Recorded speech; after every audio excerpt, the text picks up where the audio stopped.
Hello, everybody! Doing a little crazy in the beginning there, okay. What's up, guys? Coming with 15 here. So, today I kind of want to do a quick meta-analysis video.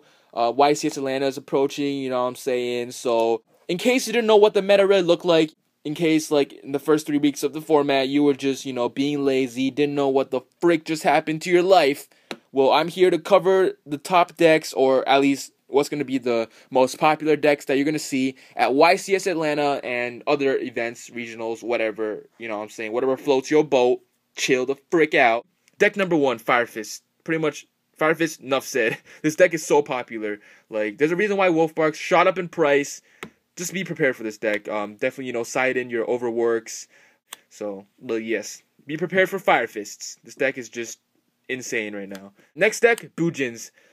This deck got shit ton of support in Legacy of Valiant. You know what I'm saying? They got their little cute little bunny. They got their searcher. They got all day shits. You know, they've been topping in other events. Definitely be prepared for this deck. This deck basically just revolves around Yamatos. It's really a pretty one-dimensional deck. So, you know, decks like these usually aren't too hard to stop as long as you know how to play around them. So definitely have a good side deck against them, and you should be the A-okay. So yes, Zombie World is really good against this deck. Same with shit like DNA Surgery, Imperial Iron Wall, still pretty good this format. Actually, it's really good this format still. So yes, don't throw those shits away yet. And there's a bunch of stuff you can side against them. So yeah, but just be prepared. This deck's gonna be really popular. Next deck, we have the Spare Book. Oh, looking so sexy. Oh, so many books. My teacher's like, what books do you read over the summer? And I'm like, yo, I read Spellbook of Power. Pretty good book. This deck will definitely have a pretty good showing too. You know, the ban list hit them by putting Fate to 1, but like, that doesn't do shit. Let's be real here. You can use Fate like 6 times a game still with 1 Fate. Freaking Tower, recycling everything, the pluses, you know, their own JDs. That deck's still really crazy. Deck's still really good. You better be cognizant of this deck. Have your DNA Surgeries, your Thunder Kings, your mistakes and shit like that. Be prepared. This deck's definitely viable this format and really powerful actually, but you just need to have the right side deck in order to beat this deck. So yeah, just be prepared for spellbooks. Next deck you have to be aware of for sure is Hieratic Dragon Rulers. Well, yes, I said it. Dragon Ruler, not dead. Oh my god, that's so crazy. I know all you die-hard Dragon Ruler players are having freaking huge-ass boners right now. Chill, okay, calm down, save it for your mom. Yes, this deck is actually really explosive / aggressive. Some clown decided to splash Dragon Rulers in this deck, and surprisingly, it works pretty damn well. Especially with that trap card, Hieratic Seal of the Ashes. There's a reason why that card went up to 30 bucks. Freaking ridiculous, but you know, everyone's jumping on the hieratic bandwagon right now. And you also have to be really aware that this deck also has its own heavy storm, Wing Beat of a Giant Dragon. So yes, you have to be really aware of that. Basically just special to Tefnu it, activate the Wing Beat, blow your opponent's shit up like so hard, you know what I'm saying? And return the Tefnu it, special it again, and basically just win from there. So always have to expect that heavy storm. So basically you kind of have to, like, I guess Solemn Warning or Bottomless the freaking Tefnu it. Kind of bad play, but like you kind of have to do it because you can't risk your board getting heavy. And if you can't stop it, don't set your freaking hand, okay? Don't be an idiot and lose to a heavy storm that you can't stop. Make sure you test a lot against this deck so you know when to activate Veiler, when to use certain traps, what to side against it. Definitely have to be aware of this deck. It'll definitely have a pretty large showing. So, well, yes. Next deck is YuGiOh. This deck is extremely good right now, I think, too. There's so many good decks. Like, all these decks, just so good. YuGiOh, basically, they just gain so much advantage. It's ridiculous. Like, if you can't get over that armor, they just plus 1,000,000, and then they just go off. It's really hard to beat this deck right now because people are running like 7 tools and trap stuns and shit. So like the weakness of this deck was like traps before. Like when they go off, they can just lose to a torrential. But now they run like double 7 tools, double trap stuns. This deck is extremely good and it just keeps plussing, keeps maintaining advantage. It's just ridiculous. So you know, YuGiOh Karakuri, you have to test a lot against this deck. You know what to side, you know, them system downs, whatever floats your boat. Really powerful. It's already topped multiple events in this format so far. So, but yes. Next, we have, what the hell is this? Harpies. Oh, the herpy. Oh, STD, so sexy. Oh, okay. What the hell? What the hell? What the frick was that? Damn, son.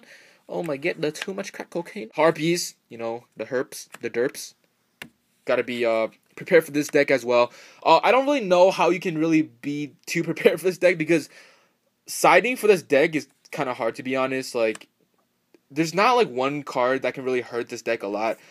For most decks like spellbooks, like Boojins, Fire Fist, and like shit like that, there's like one card that can just stop the deck, and same with like Mermails and shit. But like with Harpies, like it's really hard to, you know, side against this deck. So basically, you just have to test a lot against this deck as well.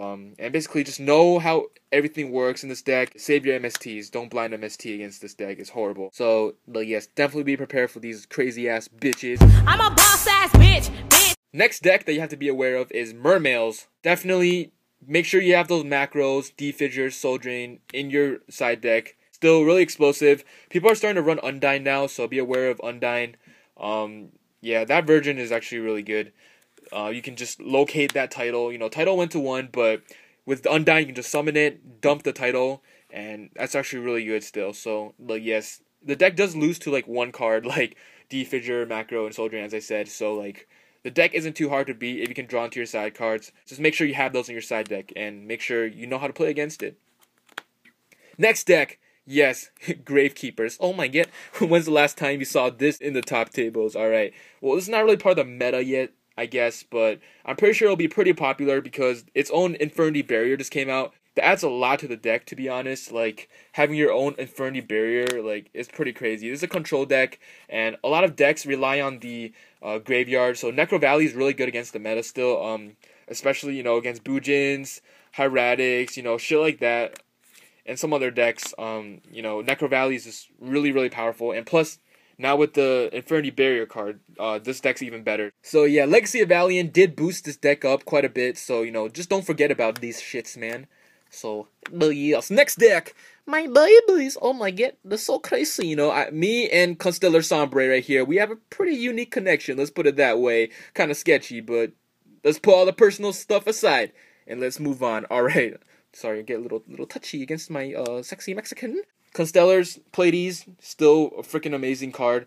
The deck does kind of lose to back row, but like every deck has their weakness. But you know, because of that, this deck probably won't have the largest showing. Of course, these decks I'm pretty sure will have a larger showing than Constellars. But at my locals, for example, like a bunch of people are just running this deck right now. It's a really good deck.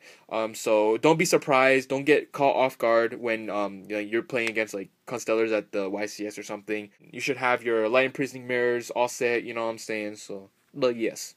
And then we got our rogue joints, you know what I'm saying? We got our Hornets, we got our Fire Kings, we got our Black Wings, we got our other joints, you know what I'm saying? I'm pretty sure Insectors will probably be the most popular rogue deck. Just because this deck has been topping, like, random places all over. Like, it's pretty freaking weird, actually. But, yeah, Insectors have been topping, you know. They won ARG. They topped numerous regional. Like, it's kind of freaking weird, to be honest. But, you know, everyone forgot about this deck. And some people decided to play it again. And apparently it's good. So, but, yes. If this deck basically goes off, like, basically they just win. It's freaking amazing. Like, the deck pluses so much. But if you stop their play, the effect negation is key, you know what I'm saying?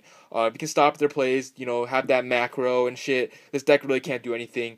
But, you know, just don't get caught off guard when you go against Insectors. Like, you'll probably see Insectors at the YCS. Just because of the amount of times that this deck has topped recently is kind of weird. And plus, this deck is extremely budget, so, but yes, you know, why not play it? Anyways, there was my short analysis video about the meta or what's going to be popular at YCS Atlanta.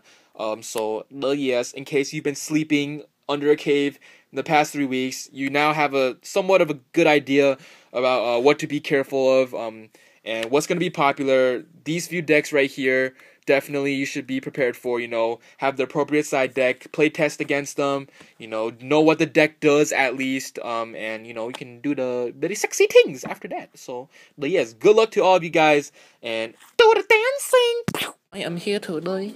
Oh my god, that's so crazy today. Oh shit. $420 for this shit, what the hell? Oh, that's very sexy right there over here. Oh, sexy.